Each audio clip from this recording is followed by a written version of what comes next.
in this life than in the next. So we have to internalize a very powerful reality that Allah has given us in فَمَا أُوتِيتُم مِّن شَيْءٍ فَمَتَاعُ الْحَيَاةِ الدُّنْيَا. We treasure all of our relationships so long as they are something that are building us towards the akhirah. So I want to leave you with this picture. وَمَا عِنْدَ اللَّهِ خَيْرٌ وَأَبْقَى. What Allah has in His possession is better. Now what we have right now is also in Allah's possession. It's not like this is not in the possession of Allah. But it's as though, by using the word ma here, it is as though Allah is saying, I don't want to tell you what I have yet. I have a mystery for you. There's something I have in my possession, and it's better. And it's better. In other words, it hasn't been given to you yet. Now, one would immediately think what Allah has, He must be talking about Jannah. But as a matter of fact, because He opened the door by saying Ma indallah, not wal jannatu khayrun wa abqa, He said Ma indallahi khayrun wa abqa. Whatever Allah has. Whatever Allah has. And what Allah has, some of which He gave to you now, not just in terms of dunya, but He also gave you in terms of that road to Jannah. That road itself is better. The revelation of Allah is better than everything else you've been given. The word of Allah is better, because that word of Allah, if you and I can live by it, it'll get us somewhere far better. And so in this ayah there are two comparisons. These are my last reminders for myself and you. Two comparisons that we constantly have to make if we are going to survive this world and not be taken in by the perceptions that are actually not real. The perceptions of people or the false self-image that we might develop. What is that? What is that reality check? وَمَا عِنْدَ اللَّهِ خَيْرٌ وَأَبْقَى لِلَّذِينَ آمَنُوا. Whatever Allah has is number one, better. Number two, lasts longer. Longer lasting, as far as those who really have iman are concerned. So now every experience in life, I compare to something else that Allah has, and what Allah has must be better. What Allah has must be better. This is a small reminder. You go into the store to buy yourself some new clothes. The moment you grab this thing and you're putting it on the cash register, just to at that moment think, وَمَا عِنْدَ اللَّهِ خَيْرٌ وَأَبْقَى لِلَّذِينَ آمَنُوا. What Allah has, the clothing Allah will give me, is better. Whatever is acceptable with Allah in Jannah for me is better for those who believe. Then of course this is not just for the believer in terms of the things that are halal. We're about to eat some good food. You enjoy the good food. If you can tell yourself right as you're eating, وَمَا عِنْدَ اللَّهِ خَيْرٌ وَأَبْقَى لِلَّذِينَ آمَنُوا. You don't become, the akhirah doesn't just become some cliche thing you bring up. Or you only bring it up when somebody's going through trouble. No, inshallah Allah will give you in the akhirah. Not only that, it becomes a part of your life. The akhirah becomes something you think about all the time. Because Allah didn't just describe it as something that is there in the heavens, He described it as something that is with Allah. Now what does inda mean? Inda suggests closeness. So Jannah is, the acquisition of Jannah necessarily means closeness to Allah.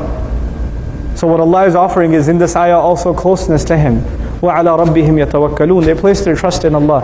I tell you, if you develop, and I develop this attitude, then worldly possessions and worldly gain and worldly loss will become easy to deal with. It becomes easy to deal with. Relationships become easy.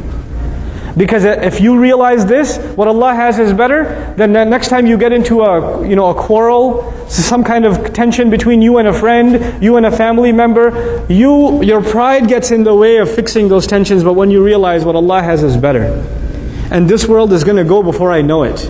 Before I know it, this will mean nothing. There are people that have ruined relationships for years because their pride gets in the way of apologizing. They can't get themselves to say sorry. No, I'm not going to say sorry. It's the other one's fault. Why should I say sorry? And they're going to take that to their grave. They didn't have much time here. And by the way, when we're standing in front of Allah, the pride's going to be gone. You and your brother that you were angry with are both standing in front of Allah, and you're both begging Allah for mercy. And if had you forgiven each other, you could have both earned Jannah. Just by the act of forgiveness. When you put it in perspective, is your pride really that much worth it? Is your anger really that heavy that you couldn't earn yourself, what Allah was offering you?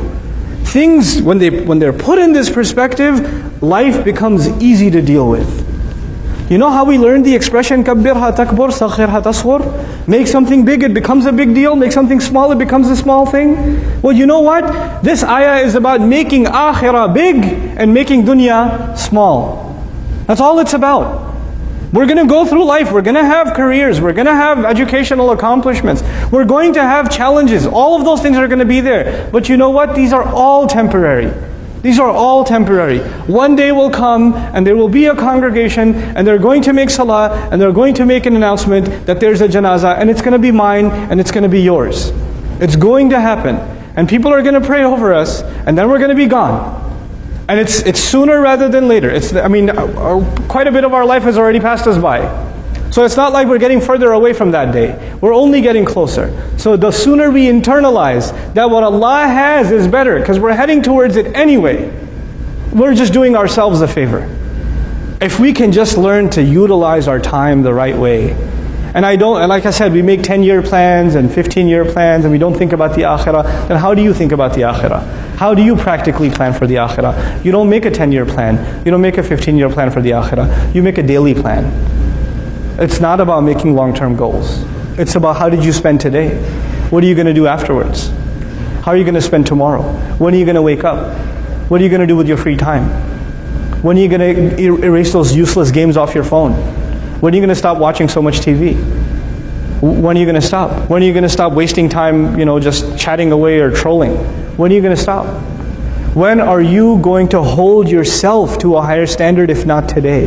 If you don't make your change in your day, how you go to sleep, how you wake up, how you go to sleep, what you say and what you do, especially how you spend what you think is free time, because it's not free. You're not paying for it now. You and I will be paying for it with Allah.